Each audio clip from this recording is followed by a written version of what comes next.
खुलुमबाय बे समाव बड'लेण्ड इंखं टेलिभिजननि स्टुडिअ'आव मिथिका नार्जारि दिनैनि गाहाय रादाबफ्राव दङ। जरहाट मेडिकेल कलेज हस्पिटालाव आसामनि गिबिसिन एडिक्शन ट्रिटमेन्ट फेसिलिटि केन्द्र बेखेवदों। तेन्दुलकाराल' सेन्चुरि खालामा 2026आव जोंबो सेन्चुरि खालामगोन बुंदों हिमन्त। हादरनि गुबुन साथाम गेदेमानो भारत रत्न बान्था। मोनब्रै नसुं रायजोआ आसामनि हाखौ फ्राय 83,000 हेक्टर आवग्रिनानै लादों बुंदों अतुल बरा। पान्जाबनि सासे सुबुङा जम्मु काश्मीराव तिउरियाफोरजों बुथारजादों। दिसपुर सेक्रेटारियेटनि सासे आइजो मावफारियाया गाज्रि आखु बाहायजानानै एफआइआर होदों। गुवाहाटी गोजौ बिजिरसालिखौ सा गुवाहाटीयाव बोथ्रोदनो रायजो सरकारनि थांखि। इन्डियान आर्मियाव अग्निवीर थिसनथाइनि आर'जलाइ होनाया सोलिगासिनो। दानिया फैदोनि आबुं रादाबाव।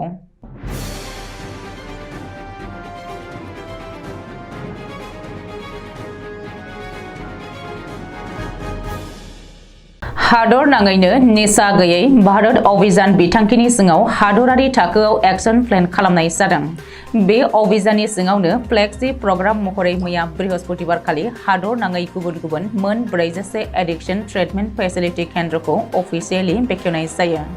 मिथिनो हानाय बायदिब्ला इनपेशेन्ट, आउटपेशेन्ट आरो क्लिनिकेल सिबिथाय होनो थाखाय बे केन्द्रफोरखौ फसंनाय जादों। भारत सरकारनि ससियेल जास्टिस एन्ड इम्पावारमेन्ट मन्त्रालय NDDTC आरो एम्सनि जोहै एडिक्शन ट्रिटमेन्ट फेसिलिटि केन्द्रखौ फसंदों। आसामाव बेबायदि सेथि एडिक्शन ट्रिटमेन्ट फेसिलिटि केन्द्रखौ जरहाट मेडिकेल कलेज हस्पिटालाव बेखेवनाय जादों।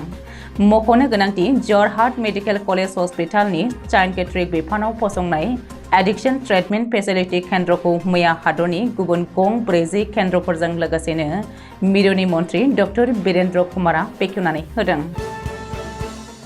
लकसभा बिसायख'थिनि सिगां गिबि मन्त्रि डक्टर हिमन्त बिश्व शर्मानि फोथायथिया गोख्रोंसिन जादों। बे खेबाव हिमन्त बिश्व शर्माया लकसभा बिसायख'थिखौ नङा विधानसभा बिसायख'थिनि सायाव भबिष्यवाणी होदों आरो 2024 मायथाइनि विधानसभा बिसायख'थियाव बीजेपी मित्रजोंटा मोन 100 मासि देरहागोन होननानै गिबि मन्त्रिया दाबि खालामदों।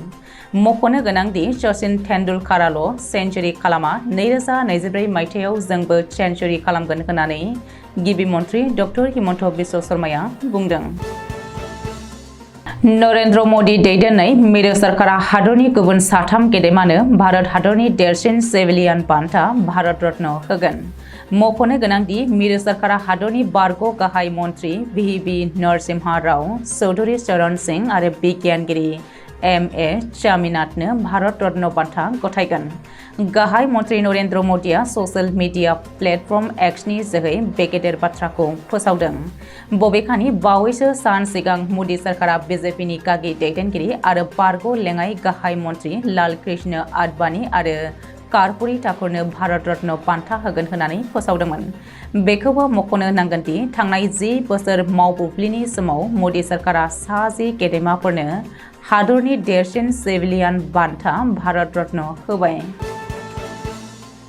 आसामनिफ्राय 83,000 हेक्टर हाखौ आवग्रिनानै लादों मोनब्रै नसुं रायजोआ।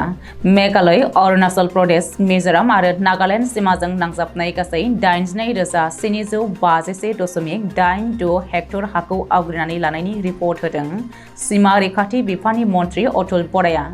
आसाम एसेम्ब्लिनि रांबावजा जथुमाव MLA बिद्या सिंह इंलेंनि सोंनायाव फिन्नाय होनानै मिथिहोदों मन्त्रि अतुल बराया।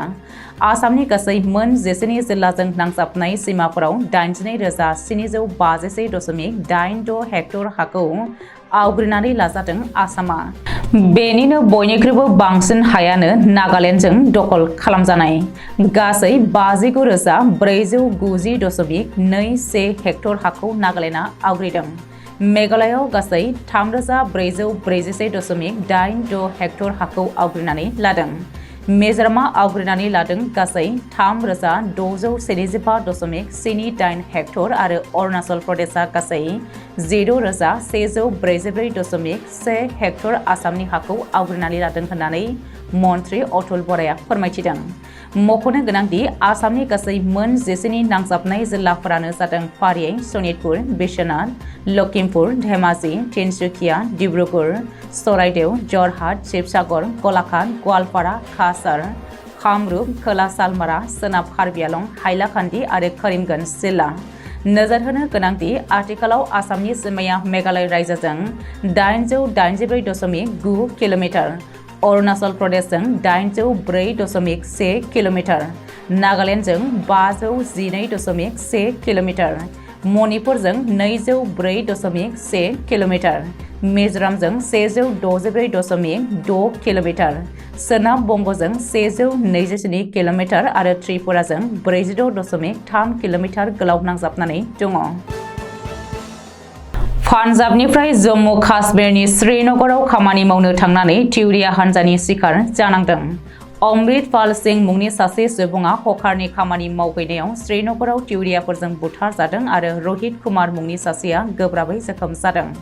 पान्जाबनि अमृतसरनिफ्राय श्रीनगरनि गुजरातआव हकार खामानि मावहैनानै रां खामायनो थांनाया सासेनि जिउआ खहा जायो आरो गुबुन सासेया देहा फाहामसालियाव थैनायजों जुजिगासिनो दङ। मख'नो गोनांदि बे जाथायनि 24 घन्टा सिगाङाव श्रीनगरनि ईदगाह ओनसोलाव क्रिकेट गेलेबाय थानाय समाव थिउरियाफोरजों गावथारजादों। गुवाहाटी दिसपुराव आसाम सेक्रेटारियेट जनता भवननि सासे 4 थाखोनि आइजो मावफारियाया लोगो मावफारियाजों आथोनारि साजा एबा गाज्रि आखु बाहायजानायनि थाखाय दिसपुर थानायाव दायनिगिरिनि हेंथायै एफआइआर होदों। पुलिसा केसखौ 105/24 नि जोहै रेजिस्टार खालामनानै आथिखालाव आइपिसि सेक्सन 354A आरो 354B बाहायनानै केसखौ नायबिजिरनो लाबाय होननानै मिथिहोदों। गुवाहाटी गोजौ बिजिरसालिखौ सा गुवाहाटीयाव बोथ्रोदनाय जागोन होननानै केबिनेट मन्त्री रन्जित कुमार दासआ मिथिहोदों। बृहस्पतिबारखालि आसाम एसेम्ब्लिनि रां बावजा जथुमाव एजिपि दोलोनि एमएलए रमेन्द्र नारायण कलितानि सोंनायाव फिन्नाय होनानै मन्त्री रन्जित कुमार दासआ रोखा खालामदों। नाथाय नोजोर होनो गोनांदि गुवाहाटी गोजौ बिजिरसालिनि बार काउन्सिलआ सोरखारनि बे थांखिखौ अजद होदों।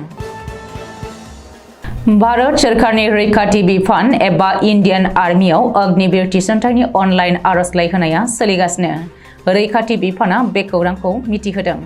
जायफोर लाइमोनफोरा अग्निवीर थिसनथाइनि जोहै इन्डियान आर्मियाव सिबिथाय होनो गोसो जादों बिसोरो अनलाइननि जोहै रेजिस्ट्रेशन खालामग्रोनो हागोन होननानै इन्डियान आर्मिनि वेबसाइटआव फोरमायथिदों आरो बयबो लाइमोनफोरखौ गोसो गुदुङै बाहागो लानो खावलायदों।